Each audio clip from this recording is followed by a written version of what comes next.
먹어도 살 빠지는 체질 되고 싶죠? 양심이 있으셔야 돼요. 어우, 스트레스 받아. 족발에 소주 먹어야지. 살이 찌는 유전자를 갖고 있는가? 내가 살을 빼고 싶다.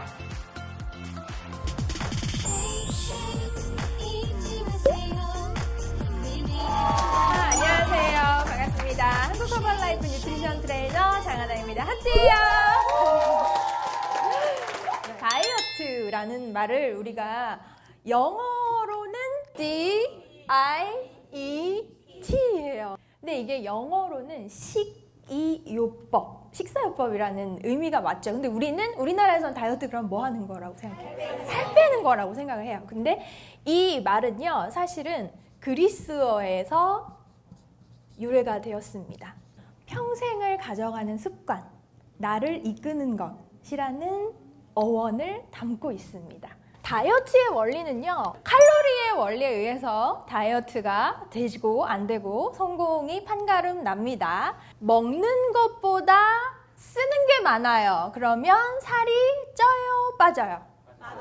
빠져요. 이렇게 됩니다. 근데 먹는 게 많고 쓰는 게 적으면 살이 쪄요, 빠져요? 쪄요.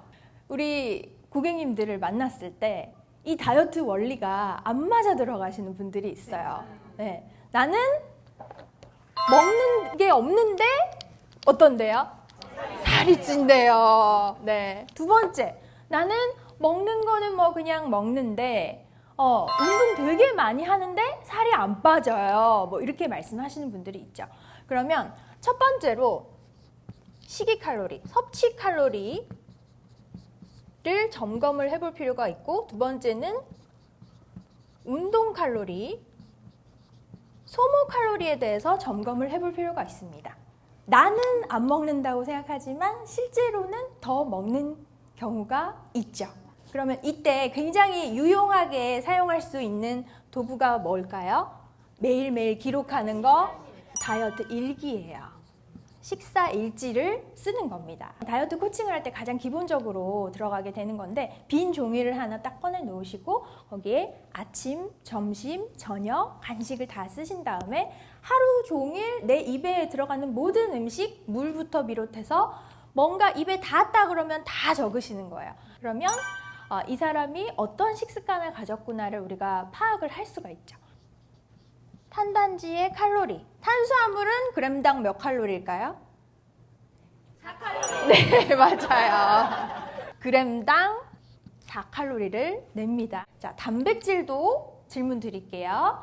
4칼로리. 네, 맞아요. 똑같이 4칼로리를 냅니다. 자, 지방은 그램당 몇 칼로리를 낼까요? 5칼로리. 오, 맞습니다. 지금 여기 하나 더. 알로 시작하는 나와 우리 수많은 고객을 살찌게 만든 거. 알코올은 그램당 몇 칼로리를 낼까요? 7. 맞아요. 자, 여기서 칼로리를 가장 많이 내는 거는 뭐예요? 지방이에요. 두 번째로 많이 내는 거는 알코올이에요. 그래서 술을 좋아하시면 어떻게 될 수밖에 없어요? 살이 찔 수밖에 없어요. 다른 것들은 영양소라고 부르죠. 탄수화물, 단백질, 지방은. 그런데 알코올은 우리가 영양소라고 부르지 않아요. 왜냐하면 영양소가 있다 없다? 없어요. 그래서 empty, 텅 빈 칼로리, empty 칼로리라고 알코올을 얘기를 합니다. 그래서 저는 뭐 술 먹을 때 안주도 잘 안 먹는데 살이 쪄요. 벌써 술부터가 칼로리가 엄청납니다. 이제 그거를 좀 아셔야 되겠고요. 그러고 난 다음엔 소모하는 칼로리가 얼마인지를 또 파악을 해봐야 되겠어요. 자, 내가 100칼로리를 소모시킨다. 100칼로리라고 하는 거는 어느 정도냐면 밥 한 그릇이 300칼로리입니다. 그러면 밥 3분의 1그릇에 해당하는 칼로리죠? 네. 이 정도 칼로리를 소모하려면 계단을 몇 개를 올라야 할까요? 120계단을 올라야 할 만큼 굉장히 소모를 많이 시켜야 되는 칼로리예요. 근데 보통 어떻게 하시냐면 나는 운동 열심히 해요. 그래서 공원을 열심히 돕니다. 1시간 동안 좀 천천히도 걸었다가 빨리도 걸었다가 열심히 돈 다음에 오늘 운동 열심히 했으니까 나를 위해 보상을 해줘야 돼. 그래서 집에 가가지고 치킨을 딱 한 마리를 시킵니다. 그러면 보통 100g이면 닭다리 하나 정도 될 거예요. 그게 한 몇 칼로리 정도 될까요? 250 칼로리 정도가 됩니다.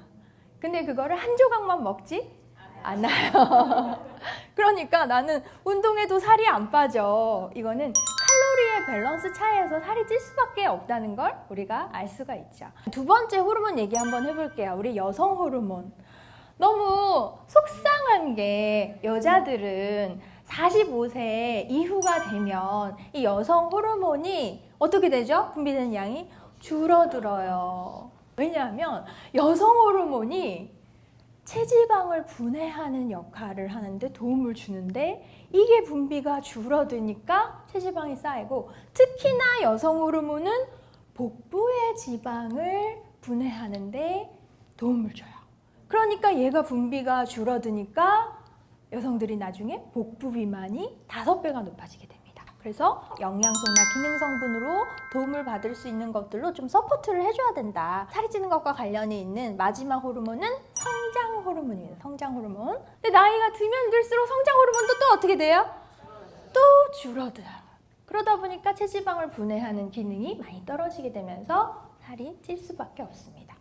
그 성장 호르몬을 잘 분비되게 하는 중요한 요소 중에 하나가 이 성장 호르몬이 분비되는 시간을 좀 잘 관리를 해주시는 거예요. 자, 그래서 성장 호르몬이 제일 분비가 왕성하게 되는 시간은 밤 11시에서 새벽 3시까지예요. 그래서 이때 깊은 잠을 자야 분비가 돼요. 11시에 깊은 잠을 자려면 몇 시에는 잠이 들어야 될까요? 10시에는 잠이 들어야 되겠죠. 낮밤이 바뀌신 분들 아마 굉장히 많으실 거예요. 직업을 바꿀 수는 없다면, 자는 시간을 바꿀 수가 없다면 최대한 주변에서 이런 다른 기능 성분이나 영양 성분들로 서포트를 해줄 수 있도록 해주셔야 됩니다. 기초 대사량. 네. 이 기초 대사량이라는 게 뭐냐면 사람이 가만히 그냥 죽은 듯이 가만히 있어요. 이때 사용하는 에너지를 기초 대사량이라고 합니다. 가만히 있어도 저는 죽은 게 아니죠. 내 모든 세포가 지금 일을 하고 있고 호르몬도 분비되고 있고 숨도 쉬고 있고 막 뇌도 다음에 무슨 얘기하지? 막 돌아가고 있어요. 이 기초 대사량을 결정짓는 가장 큰 요소 중에 하나가 또 뭐예요? 근육이에요. 네. 근육이 늘어나야지만 뭐가 늘어난다? 기초 대사량이 늘어난다. 조금만 먹어도 살 빠지는 체질 되고 싶죠? 네, 아유 너무 막 격하게 고개를 끄덕거리시는데, 그러면 뭘 올려주면 돼요? 기초 대사량을 올려주면 돼요. 네. 그 기초 대사량은 그러면 사람마다 다 다르거든요. 키에 따라서 다르고 몸무게에 따라서 다르고 표 면적에 따라서도 다르고 나이에 따라서도 다르고. 근데 이것도 그래프가 어떻게 되냐면 한 17세까지는 기초 대사량 그래프가 이렇게 올라가다가 나이가 들면서 어떻게 돼요? 이것도 또 내려가요. 모든 내 인체의 모든 기관들이 다 이렇게 기능이 떨어지고 살이 찌는 쪽으로 움직이고 있습니다. 보통 여자들은 한 1200, 남자들은 한 1400 정도. 내가 다이어트를 할 때 가장 기본이 되는 칼로리가 바로 이 기초대사량 칼로리다라고 생각을 하시면 돼요. 내가 살을 빼고 싶다. 그러면 기본적으로 여자는 1200칼로리, 남자는 1400칼로리는 먹어줘야 돼요. 그래야지 뭐가 분해되지 않는다? 근육이 분해되지 않아요.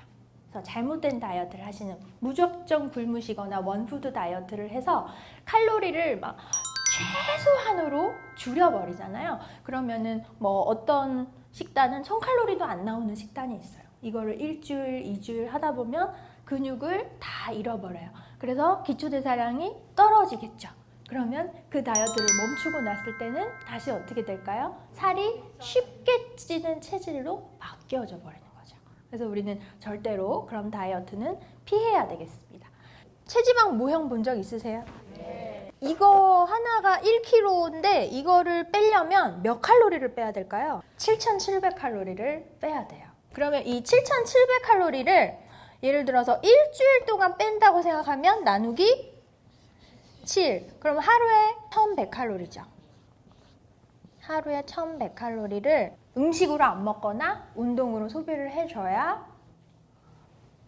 일주일 동안 이론적으로는 빠집니다. 근데 우리가 지금까지 얘기했던 수많은 나의 호르몬들, 나의 나이, 근육량, 여러 가지 식습관, 생활습관, 유전자 이런 것들이 다 조합이 돼가지고 일주일에 1kg 빠지는 게 이거는 이론적으로만 가능하지 실제로는 되게 힘들고 건강한 살을 빼는 거는 한 달에 1에서 2kg 체지방으로 그게 가장 건강하게 빼는 거라고 얘기를 합니다. 이렇게 한번 질문을 해보세요. 찌는 데는 얼마나 걸리셨어요? 네. 뭐 한 5년, 10년 나오겠죠. 뭐 나는 평생 이렇게 살아왔어 이런 분들도 있을 수 있고. 자, 근데 빼는 거는 한 달에 막 10kg, 15kg 막 이렇게 욕심을 내세요. 양심이 있으셔야 돼요. 만약에 10년 동안 그렇게 살이 쪘다 그러면은 최소한 10분의 1은 기간을 투자하셔야죠. 1년은 투자하셔야죠. 양심이 있으시면. 네. 어떤 사람은 단거리 달리기를 잘하는 사람이 있고요. 어떤 사람은 장거리 달리기를 잘하는 사람이 있어요. 너무 옆에서 빨리 뺐다고 그거 부러워할 필요도 없고 나는 내 속도에 맞게끔 이렇게 가면 되겠습니다. 뭐 유전자 그러면 드라마에서 몰래 머리카락을 수집해가지고 친자 확인을 하고 그런 무서운 거 아니고요. 네. 그냥 입 안에 상피세포를 스틱으로 다 긁어서 유전자 검사 기관에 보내면 내가 살이 찌는 유전자를 갖고 있는가 이거를 알려줍니다. 부모의 유전 형질을 물려받잖아요. 어머니로부터 반, 아버지로부터 반 물려받는데 그 유전 형질에 이런 비만 유전자들이 있어요. FTO 유전자는 뭘 먹으면 체지방으로 저장을 잘 시켜요. 얼마나 억울해요. 남들은 에너지 대사로 잘 쓸 수 있도록 하는데 FTO에 유전 변이가 있으면 지방으로 가라 이렇게 만듭니다. 쉽게 살이 찌는 유전자고요. MC4R이라고 하는 유전자는 식탐 유전자예요. 피자를 먹을 때 속으로 저게 제일 크네. 난 저걸 먹어야지라고 미리 찜해 놓는 그런 유전자입니다. BDNF 유전자는 스트레스성 폭식 유전자예요. 그래서 우리나라에 아마 이 유전자를 안 타고났지만 사회생활을 하면서 이 유전자를 좀 유전 변이를 발현을 하고 계신 분들이 굉장히 많으신 것 같아요. 스트레스를 받으면 나는 먹어야 돼. 네. 이상하게 또 뭐가 땡기냐면 칼로리 높은 음식이 땡겨요. 아우 스트레스 받아 샐러드 먹어야지. 이런 사람 보신 적 있으세요? 아우 스트레스 받아 족발에 소주 먹어야지. 예. 자, 이 고지방 시기가 왜 그러냐면 지방이 좀 뇌를 편안하게 만들어주는 거는 있습니다. 근데 우리 뇌는요, 이게 좋은 지방인지 나쁜 지방인지까지 구분해서 편안함을 느끼지는 않아요. 나쁜 지방을 먹었을 때 편안함을 느낀다는 얘기는 좋은 지방을 먹었을 때도 그렇게 느낄 수 있어요. 그러면 이런 음식이 땡길 때 우리 좋은 지방 뭐 있죠? 오메가3를 먹어준다. 캔디나 젤리 두는 것처럼 눈에 잘 보이는 데다가 오메가3 딱 두시고 뭐 그런 군것질거리 생각나고 막 식욕이 막 올라오려고 할 때 오메가3를 간식처럼 활용을 해보세요. 식탐 조절 잘 안 되시고 식사 조절 잘 안 되시는 분들이 많이 도움을 받으실 수가 있습니다. 오늘은 여기서 마무리하겠습니다. 감사합니다.